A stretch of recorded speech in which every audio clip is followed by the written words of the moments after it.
Thank you all. So, hi, I'm Søren. A bit about myself and why I'm here. I've actually seen both sides of the table. I used to work 7 years in M&A at a law firm doing investments, and then I left the dark side to go to the startup side of things. And right now I look back at 6 years experience as a founder and CEO of a couple of different companies, including Archii, where PreSeed is investor, and Change board member, which is a legal tech hub which I sold last year to Karnov Group. So basically it's my learnings from those two processes that I'm going to share, knowing both, having previously represented investors, what they're looking for, and then also sharing the founder's perspective, getting to see sort of when I look at things only as a lawyer, what I would have missed. And that is sort of my perspective here. On top of that, I'm 34 years old. I'm dad to twin girls, the most beautiful girls in the world. So when I do not spend all my time on this, I'm back home with them. That was sort of to give you like the idea that I'm a real person, not like I'm just a lawyer.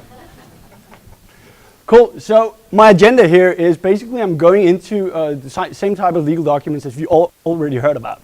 But I have a different perspective here, some key learnings from my last 6 years, which is not taking into account usually when I talk to lawyers and investors. One, founders are broke.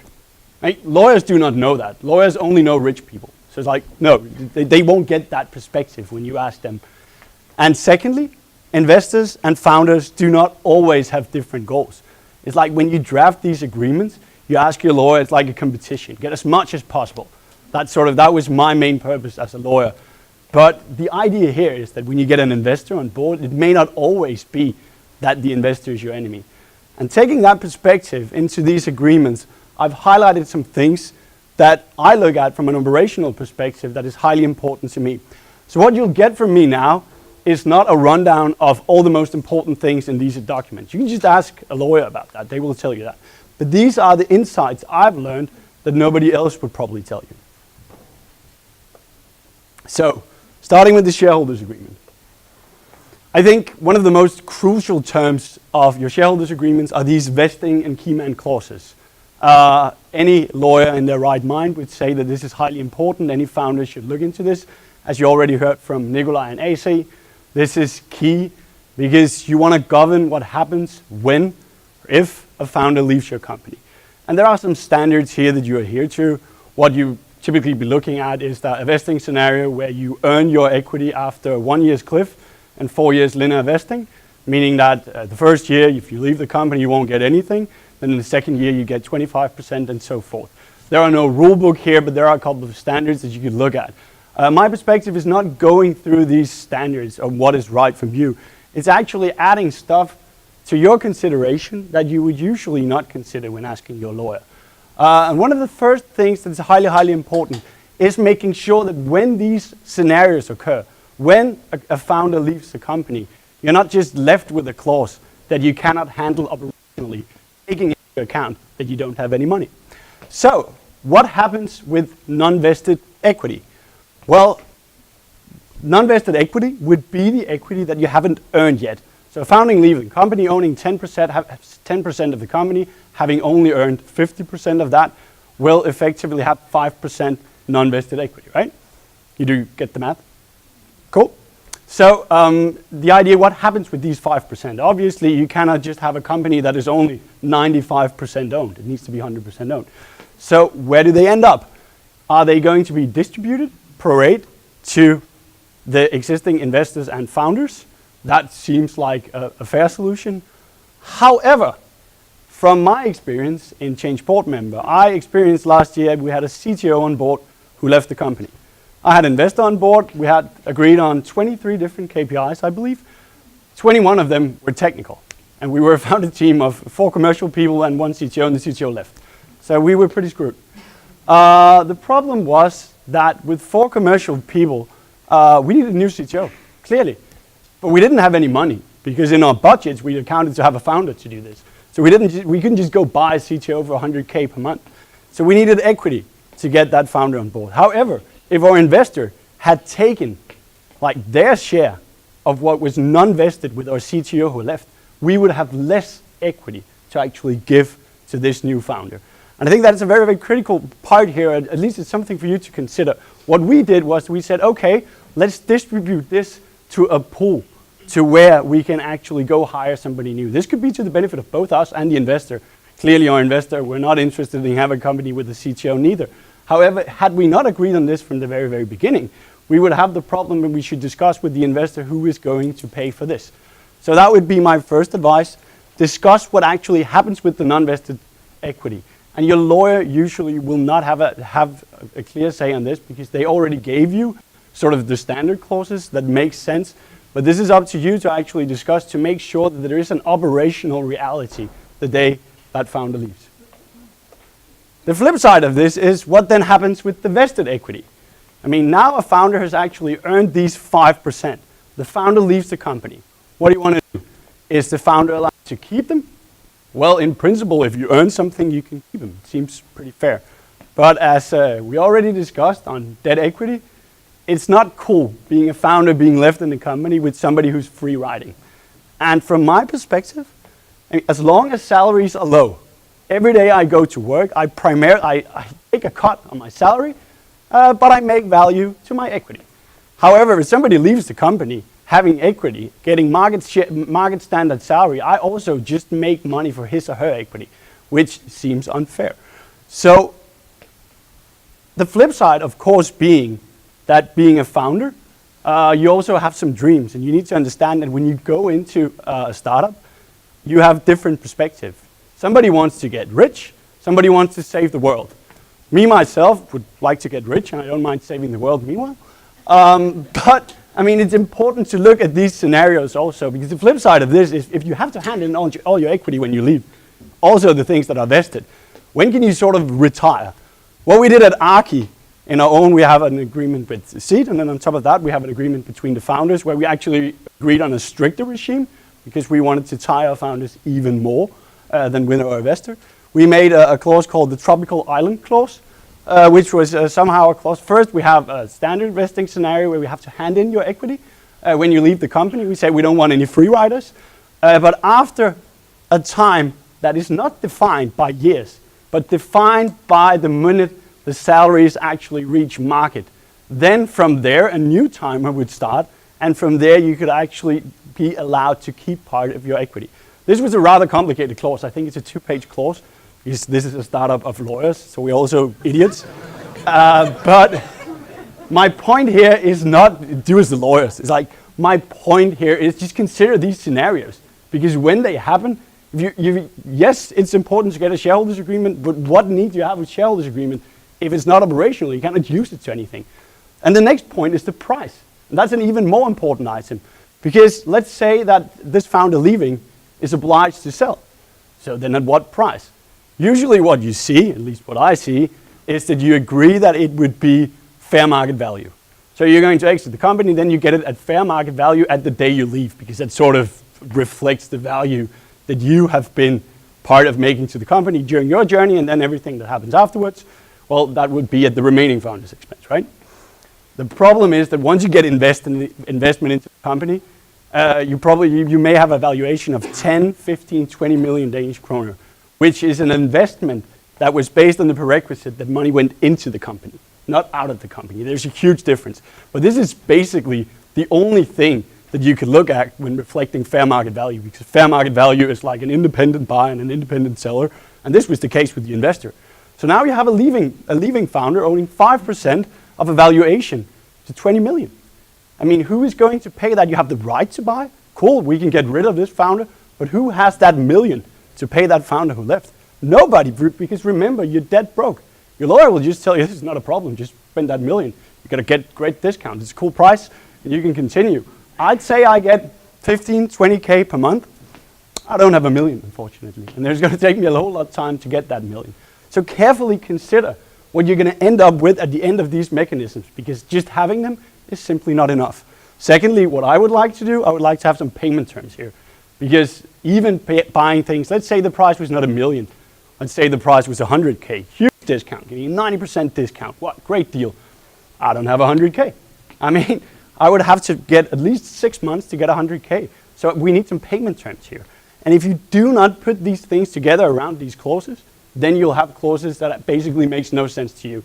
And again, my point being, this is usually, at least I can tell from my own perspective, when I was a lawyer, these were not issues I incurred. I'd already fixed it. They could just buy it for $1 million. Not a problem. In the founder world, this is a true issue. Then AC spoke about veto rights. And I very much agree that it's actually only fair that investors have veto rights. They just paid like $2 million for 10% of your company, and basically, if they don't have any veto rights, they don't have any influence at all. And you just convince them that the tech you're going to build is going to take over the world. That's cool. But basically what they want to be protected against is that you sort of change your company into a waffle stand the next week because you're in control of this. I mean, they didn't invest $2 million in a waffle stand. So I think it's pretty fair that they have some veto rights. And looking at this standard catalog of veto rights, it's actually not that bad. They're long. I saw that everybody laughed when we saw AC's veto rights. Said, oh, it's stupid lawyers. It's always something. It's like, oh, they want to decide on everything. Looking at it, it's sort of the major decisions in a company. This is my second point, learning from startup, is that investors are not your enemies here. I use veto rights as guidelines for a situation where I am a founder who needs advice. So I can have the veto rights just next to my screen, and I can see if I'm going to take one of these decisions, probably a good idea that I seek advice. And I can actually call my investor and get that advice. I've never been in a situation where I've asked my investor for something where I had to ask for permission, where I either didn't get a yes. That's the common situation because usually investors actually trust that what you're doing makes sense. Secondly, getting a no without getting a better idea to do. So then I'd actually get great advice. And I'd like you to see these veto rights that way. That said, there would obviously be a situation where there are simply conflicting interests. But in general, look at this as advice. Then looking at, this is sort of, and just stop me if this gets a bit too technical, but this is just something I found a bit funny. So one of the things you usually discuss in veto rights is whether your current investor can block a new investor. So in your life cycle of investment, you're probably not going to get investment only once. You're going to get your first round, that is for sort of building your prototype. Then from there you're going to market, then you're going to get your A round and B round and C round, and you sort of get the picture. But there'd be different investors for different stages here. And one of the things you're probably going to discuss with your investor during the veto rights is whether they can sort of block a new investor. I always argue that they can only block a new investor if they can either, on an objective scale, say that they can deliver the same as that investor, or that they have some really, really sound reasoning, like some type of conflict of interest to that investor. And that is actually possible to get through in certain cases, depending on your bargaining situation. However, what you see is, AC also briefly spoke about preemption rights, which means that if you issue more shares in a company or sell shares in a company, which would effectively be the situation you were in if you want an investor in the company, or somebody has to buy something, right? Then it's boilerplate clause in your agreement that all investors, including the founders, can subscribe pro rate for these shares. That's a fair principle. It doesn't seem that toxic. However, just bear in mind again that now you're broke. And usually the investor will also have a secondary right of subscription, meaning that if you do not subscribe for these shares, then the investor can do so. The consequence of this is that now you presented a new investor, everybody has to waive their subscription or their preemption right. You do it because you're just dead broke, but your investor actually have a secondary preemption right, meaning that now, even though you discussed this under veto rights, the investor can effectively block the investment by simply just subscribing the entire investment. And this is a consequence of two clauses in the shareholders agreement not mechanically being tied together. And my point here is that this is a situation that I've never thought of before I was actually looking at this agreement and thinking what happens in my next round. And just bear in mind that your lawyer doesn't necessarily look that one step further. Governing structure. I think the question in terms of governing structure, you have a board of directors, you have a CEO, is sound. I mean, and as you can tell from AC, I mean, investors really want you to have a CEO. In Archii, I can tell, when PreSeed invested, we did not have a CEO.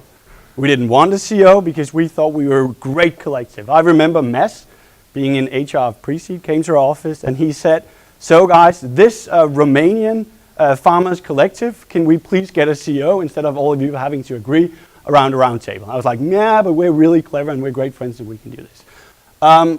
Regardless whether Mads or I was wrong, the point is that you do not have to reinvent everything when you do startups.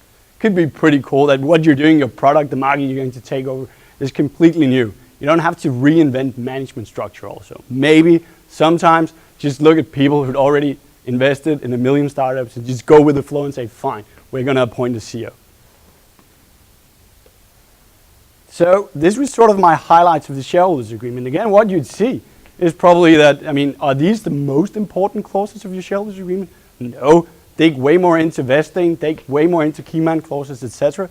But these are the highlights you probably wouldn't get from your lawyer. So the investors agreement, I actually agree that the investors agreement is important. It sets out a number of items.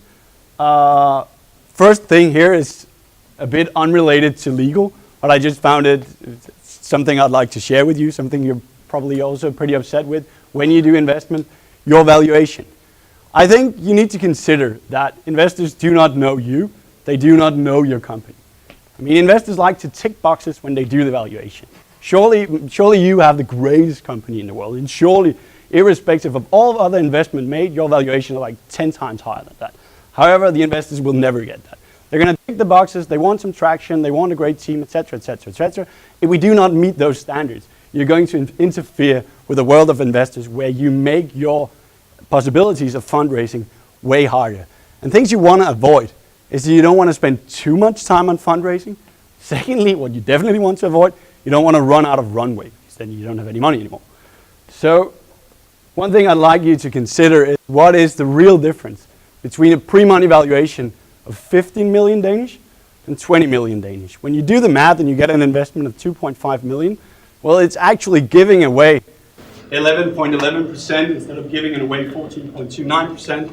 And if you actually look at your own shareholding, the effect is minimal. And the reason why I'm saying that is not that it's better to go, oh, you should go for 20 million if you can get 20 million. But these money are more money that I come home with and tell my wife we got 20 million. This is the difference. Remember, this is paper money. I mean, I don't go to 7-Eleven and purchase something from my pre-money investment valuation of 20 million. I mean, not at all. What I want is I want to make a great company. I need money fast. I want to go fast. So just carefully consider what you're dealing with here. I can tell that at Archii, we went to a Danban pitching event, and Danban told us that there was a maximum valuation of 30 million pre-money. And I was like, yeah, but we're worth way more. So I called the one organizing the event and said, hey, can we still get a seat even though we're worth twice? You're like, yeah, okay, Søren, I know you, I'll give you a seat. I was like, awesome. Because we have a 6-minute pitch and we're surely going to convince the investors that within these 6 minutes that we are better than twice their cap of what they want to do investment in. Well, I had a great event. People told us great pitch and said there's no way we're going to invest in that valuation. I was like just wasting time. And what I'm saying is just look carefully at those valuations because the effect of the valuation may not be that big, even though it looks big. And secondly, the effect of not getting investment is definitely way worse. So when you look at your deal structure, you can do the deal structure in numerous ways. You can get upfront money or you can get payment in tranches. There are also a number of other options that I'm not going to dig deeper into. You just ask your lawyer, they will know about that. But one of the things I've always seen was that the best must be getting upfront investment, right? I mean, why, if I can get 2 million now, why would I wait 1 year to get like the 1 million now and then 1 million in a year? That makes no sense to me. However, I mean, the way I look at this is that there are indeed some advantages to tranches because they would be tied closely to KPIs. So the investor would say, okay, you just pitch this idea to us. And what you're basically saying is that you got a great product and in 2 years from now, you own the world. It's pretty cool. We can get on terms with that. Maybe there could be some terms somehow in between. Maybe there would be some KPIs you need to reach to actually get to that world domination goal. And what I see, and what I sometimes fail to do myself, is to take into account those middle steps. Where are we going now before we reach world domination? And in this respect, these KPIs can actually be very, very helpful. They will learn, they will teach you, together with the investor will not set the KPIs themselves. The investor will say, okay, so Søren, What you're telling us is that you're going to reach these goals. Would it be fair to say that with 1 year from now you've reached this goal? I'm going to say, yes, of course. And then we say, okay, perfect, table catch. Then we're just going to give you the second tranche of the investment when you reach that goal. But it can actually be pretty good for the strategy of your company to have clear KPIs, because sometimes we tend to forget. Then just one thing from a legal perspective, this is sort of more of a commercial decision, but from a legal perspective, if you get investors on board and they invest in tranches, just make sure that there is a mechanism that if the investors will not invest the second tranche, that they will not have as much influence as they do if they invested both of the amounts. And sometimes lawyers forget that scenario because everybody's just sort of somehow happy-go-lucky because now the investment is here and now we're going to be great friends and now we're going to make this happen. So another part of deal structure that I'd like to share with you from my own experience is the scenario where you're lucky enough to get to an exit scenario. I can tell you that last year I sold the company to a Karno Group, or at least I sold a huge stake to Karno Group, and I was to get payment. What they told me, again, was that, well, Søren, you just told us that you're going to go from 2 sales to 2 million sales in the next years, and of course we're going to pay for that hockey stick effect. Maybe you could just reach some of those goals before you get your entire payment. Like, of course, rather have the payment straight up forward if I could just leave the company. But nonetheless, I say, yeah, okay, I think that's a fair point. From a taxation perspective, earnout it's called an earnout.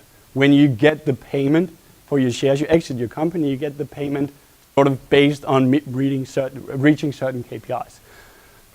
From a taxation perspective, the problem is that the tax authorities somehow think that everybody who sold the company are filthy rich, so they can just be upfront taxed by the entire estimated value of the earnout, even though the earnout is to be paid 5 years from now.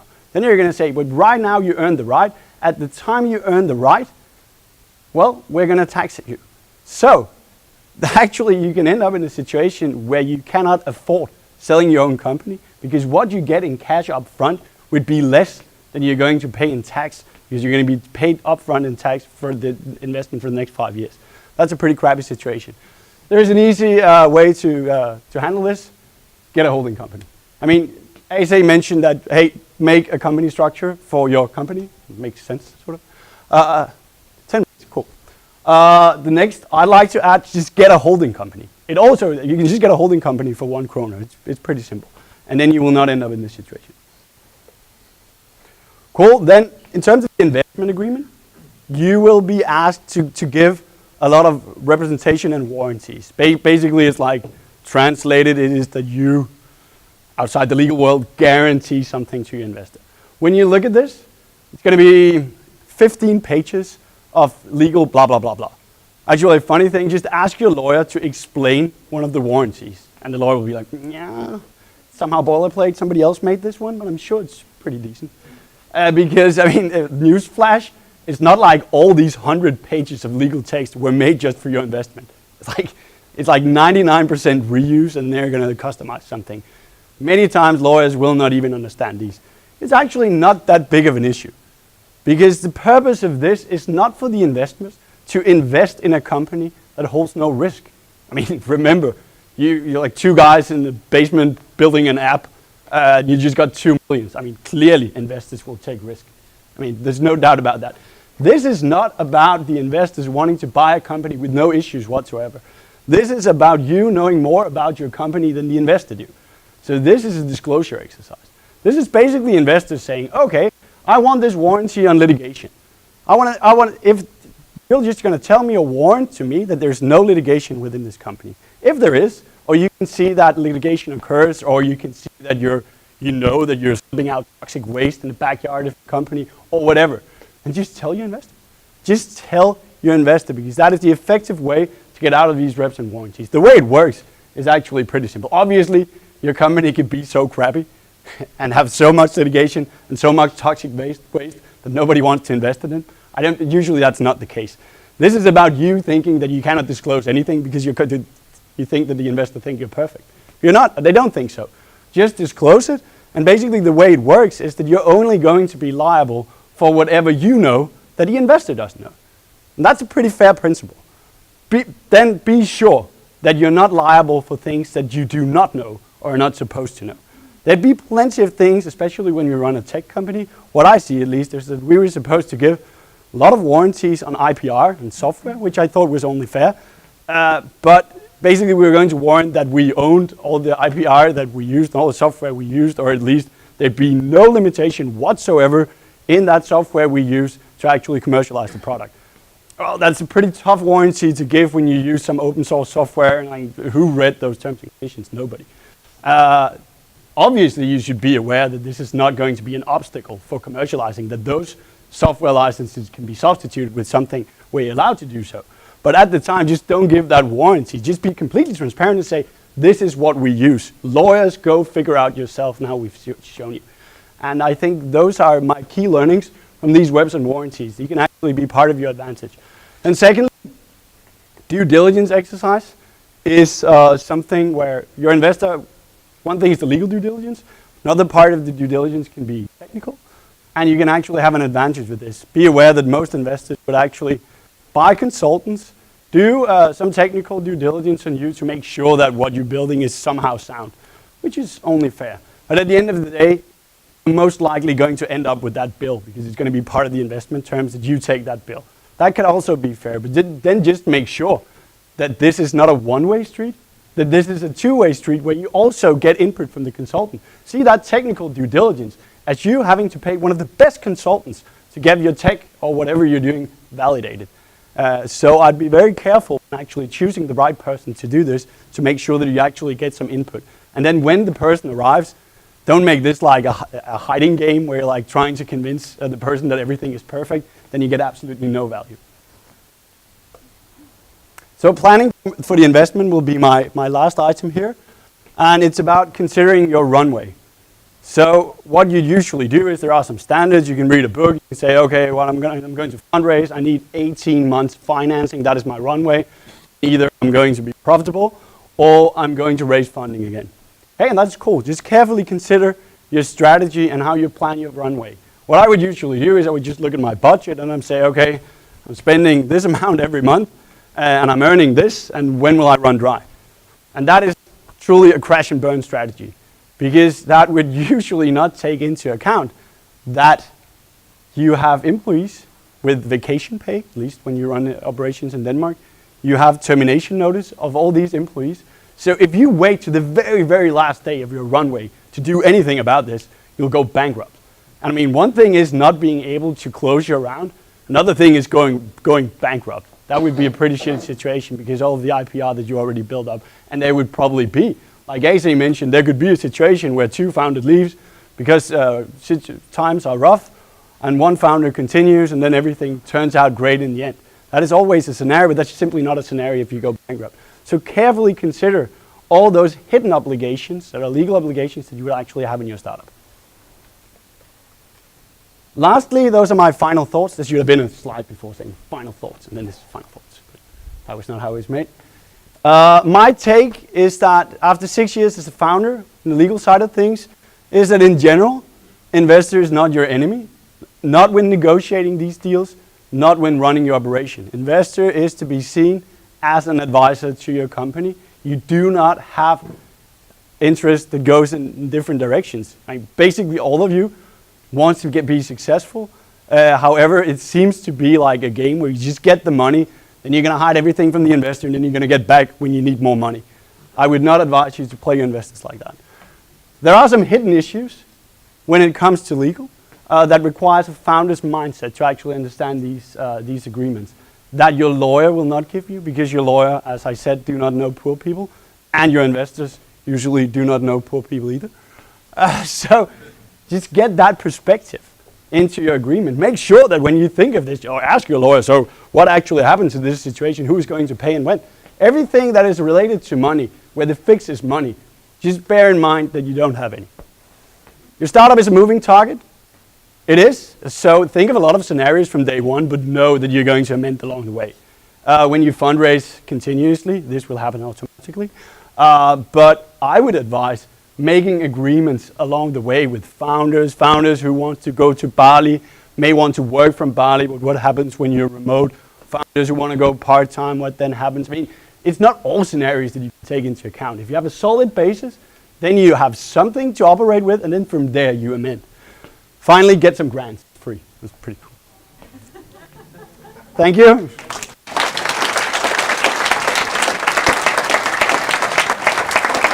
So,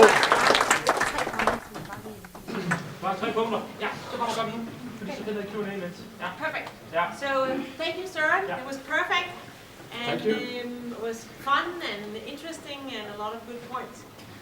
But I just want to grab three things that I think it's important to say to your presentation. And one of them was the preemption rights, where you were talking about investors grabbing the whole round. There's one point to say, and that is, we as investors, we love syndication, because that spreads actually the risk a bit.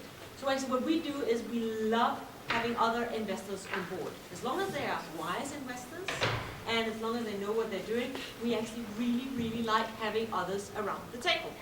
So that's just one point I wanted to take. So we don't want to take the full round. We actually do want others to participate as well. But of course, from a founder's side, I agree. You know, you are broke. As you say it, usually, unfortunately so. Some of you are, some of them are not. But a lot of them do not have the money to participate. But then, of course, you know you are getting a smaller slice when you're diluted of a bigger pie. And that's also how we always say. So that was one point. The second point is the key man. In the key man situation, we actually usually put into our contract that the company can buy the shares back. And that is actually a very good situation, because when we're in, there usually is enough equity in the company so the company can buy back the shares and have the shares as a pool, an option pool. And that's actually how we usually handle that at Seed and PreSeed. So, and then the last one is the last sentence you said. I really, really like this, that you say that we are actually cooperation with you, because what we really want to see as investors is our companies to be the huge success, to be the unicorn. That's what we are working day and night to achieve for our companies. And that also means that, the last point was that do not hide information from your investors, because what we are actually really, really good at is to go out and help you find capital for your company. If we are not, being able to get the money on our own behalf, we don't want to lose the money we already invested. So what we are really, really first class at is to go out and find other investors interested in the case. So do not hide that you're getting low in getting low in money or cash or whatever. Be frank and be upfront with your investors and show them your runway, show them how they are, because you really want to be on their side when you go out there and get other investors on board. So that was actually just my 3 points. Cool. I agree. Perfect. So, 10 minutes Q&A. And I recommend we just start from the beginning. About how many years do you recommend that co-founders employees vest their shares? So, what do you think? I would say that today, the normal and the usual vesting period that I see is about 3 or 4 years. So that's actually what we see. Well, Søren already said 1 year cliff. That means that if you've been there 1 year, you lose everything, and if you're out after 1 year, you don't have anything. But then after 3 years, maybe you have, or 4 years, you have it. But then I would say that the new law actually has changed this a bit. So I think that we're going to see in the future, we're going to see a much longer vesting period coming out from lawyers, because it's going to be easier to take back the shares that has not vested. It's going to be the shares that are still vesting. It's going to be really easy to hand them over and back to the company. So I think we're going to see in the future longer vesting periods. But I would say that this 3 or 4 years is usual and common. Yeah, my perspective, I think it certainly depends. It depends on what I wanted to do. If I were to make a coffee stand, not that that's easy, but if I were to do something where I get to turn over really, really fast, I can prove my case really fast, no R&D, I'd probably go for a pretty short vesting. I think that's fine. If I want to do heavy R&D, I know that I have to spend 2.5 years in the lab. Everybody is mad because nobody is making money. We don't get any feedback from customers because it's hard. I mean, I'd go for a way, way longer vesting period. And that is why I don't think, as a rule of thumb, 3, 4, 5, 10 years makes sense. To me, it's about, obviously it's nice with years, because it's like, it's an objective criteria. How many years have passed? This amount of years. But I look at my startup and I take this into consideration, saying, when do we actually expect to be able to pay normal salaries to ourselves? I think that is a very, very good parameter in a startup to say, at that point, I think it's pretty fair that people are vested. If I can add also one thing that some people are afraid of, but what if we sold, or what if we are successful at that point in time? Basically, every option agreement I see is basically having this called accelerated vesting, meaning that of course we want everyone to have the incentive to get sold. So even though your shares are not vested, if you exit the company, it actually vests all the shares at that point in time. Does it make sense? So basically, so the next one could be how to manage and solve that equity. Basically, if I can start there, we already talked about one thing. One thing is, of course, vesting of shares. And that is mainly, it can also be done for co-founders, but it's especially for employees, right? So that is maybe the many few percentages, right? That is not 1 Mr. 20%, but that is 20 Mr. 1%.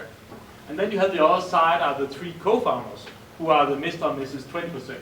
And there normally you have some of the clauses that both Søren and Aacii talked about, and saying buyback, etc., reverse vesting, whatever. So basically saying, if you leave the company, either the company or the other co-founders and investor have the right to buy back these shares. But also remember what Søren talked about, that it's sometimes easier said than done. That yes, you're a co-founder, you can buy back these 20%, but you don't have the money. Yeah, I don't know whether we should comment on this, but actually we have seen companies where when we looked at the cap table, we said, we're not going to touch this company, because the 3 founders were working at the university and were not doing anything for this company, but they still had the same percentage.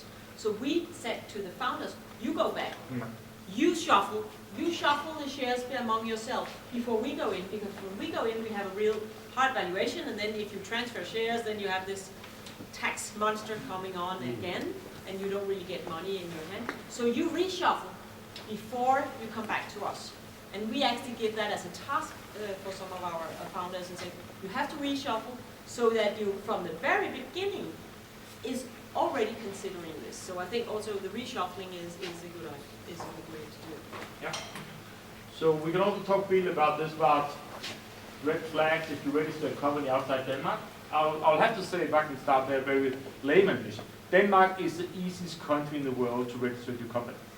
Of course, there could be a few language barriers, but honestly, you can find a Dane and you can sit next to the person with a computer, and if you are living in Denmark and have an MID, you can register your company now.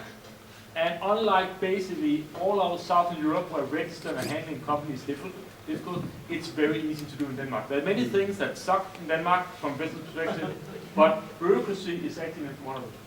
I don't think what you're saying Well, my point would be basically in continuation of your own point from your own slides, that if you're going to fundraise, I mean, just bear in mind where the money will come from. It will be local investors. Yeah. I mean, we all want like this huge Andreessen Horowitz investor, but we won't get it. I mean, not until very late stage.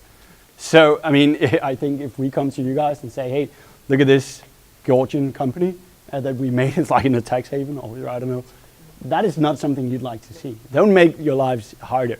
The language barrier, I honestly don't think that is your issue. I mean, if language barrier is your issue here, then you probably have bigger issues than starting a company. Yeah, and you can have it all in English on Danish business authority. You can have everything in English. You can decide that your main language in the company is in English. And I would say, sorry, we can't invest in you if you are not a Danish company. I said no to a company registered in Malta today, actually by Danes, for the simple reason that I would never do it. So yes, it is a red flag for everyone. Okay. But did you go to Slovenia to do it? I invested in a Slovenian company, and I'll never do that again, because I've been to a notary, and I've been to the foreign minister. Oh my God, yes, that's actually why I didn't do it. Hey, don't kill our vibe. But if anyone wants to buy some of my shares in the Slovenian company, it's a cheap for sale. Yeah. So what is a fair price for a shareholder agreement? It depends, right? It depends, because at the PreSeed Ventures we have our standard shareholders agreement, and I think that it's the shareholders agreement that has been through the most lawyers' hands in the whole Denmark.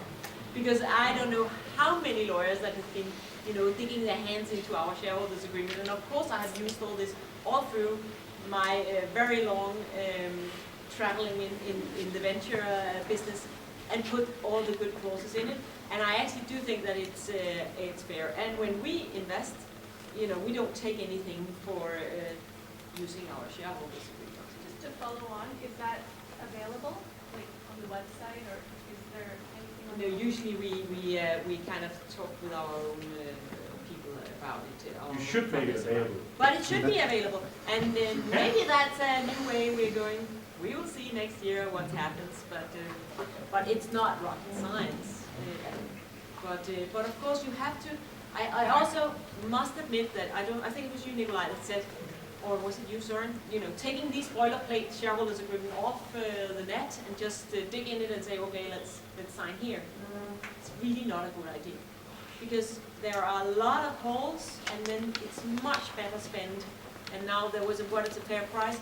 It's much better to spend, like, I don't know, 20,000 kroner, which it probably is around the area, if it's us that determines so that to go to a lawyer and have them look through and have, help you out with the proper agreement that fits your company.